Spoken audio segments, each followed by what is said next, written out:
Hi అండి. తెలుగింటి తాలింపుకు స్వాగతం. మరి ఈరోజు మీరు చాలా రోజుల తర్వాత నేను ప్రోమో చేశాక ప్లాన్ చేశాను. ఈరోజు గోంగూర మటన్ ఎలా చేయాలో చూద్దామా? ఫస్ట్ అయితే గోంగూర ఇలా తీసుకున్నాను. 2-3 కట్టలు తీసుకున్నాను. శుభ్రంగా చేసి మరి ఉడకబెట్టాననమాట ఇప్పుడు. ఉడికించుకొని ఇలా గుజ్జయ్యేంత మటుకు ఉడికించుకోవాలి. హాఫ్ కేజీ మటన్ తీసుకున్నాను నేను. సో, దానికి 3 కట్టలు మీడియం సైజు గోంగూర తీసుకున్నాను.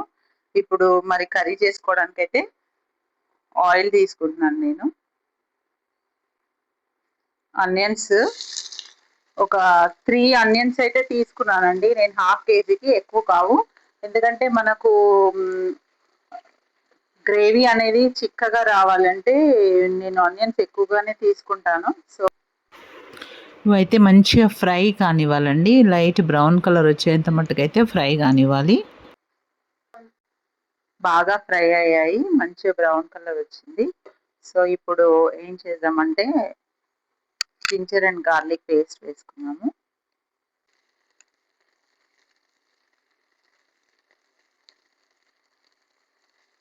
పసుపు,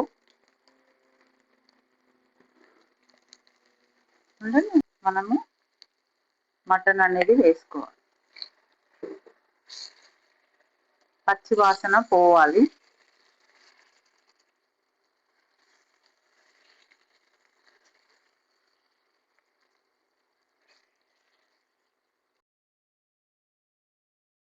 మటన్ మీడియం ఫ్లేమ్లోనే ఉడికించుకోవాలి. మరీ తక్కువ కాకుండా కొంచెం మీడియం ఫ్లేమ్లో ఉడికించుకోవాలి. ఆ తర్వాత ఏంటంటే మటన్లో మొత్తం వచ్చే వాటర్ ఉంటుంది కదా, ఆ వాటర్ వచ్చి అది ఇంకిపోయేంత మటుకు ఫ్రై చేసుకోవాలి.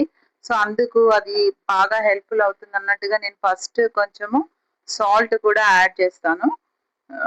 సాల్ట్ అనేది యాడ్ చేసుకుందాము. సో, బాగా కలుపుకొని మూత పెట్టేసుకుందాము. సాల్ట్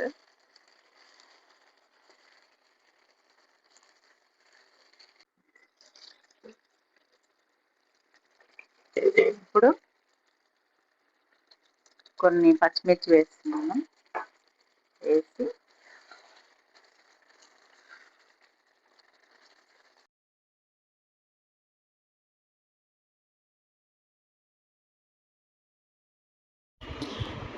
కరివేపాకు కూడా వేసి మంచిగా ఫ్రై అవనివ్వాలి.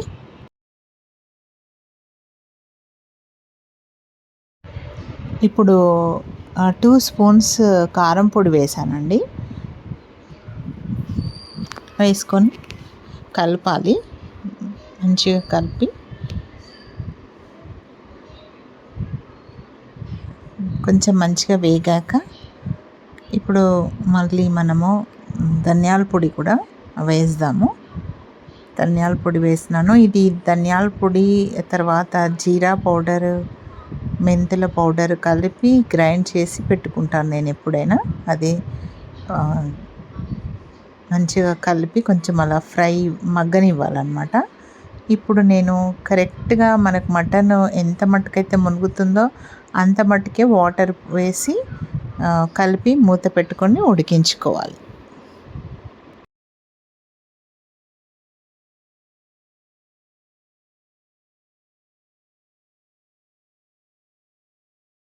ఇప్పుడు మనము మటన్ ఉడికిందండి.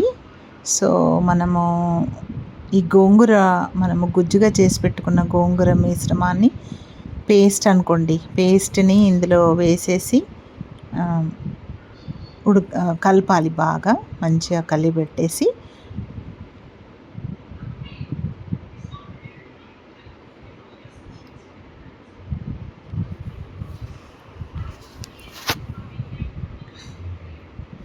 మూత పెట్టి కొంచెంసేపు ఒక 10 మినిట్స్ అయితే ఉడకనివ్వాలండి.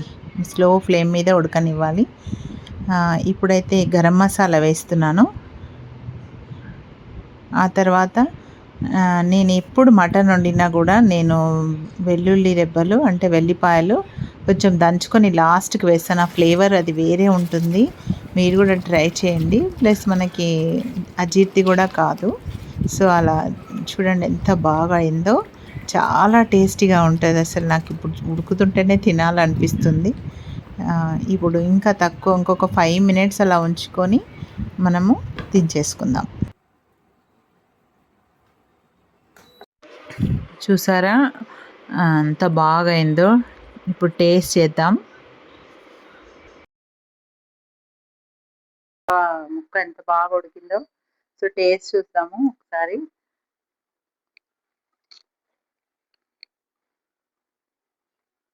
నేను చేశానని కాదు కానీ చాలా టేస్టీగా ఉంది. మీరు కూడా ట్రై చేయండి. Thank you for watching.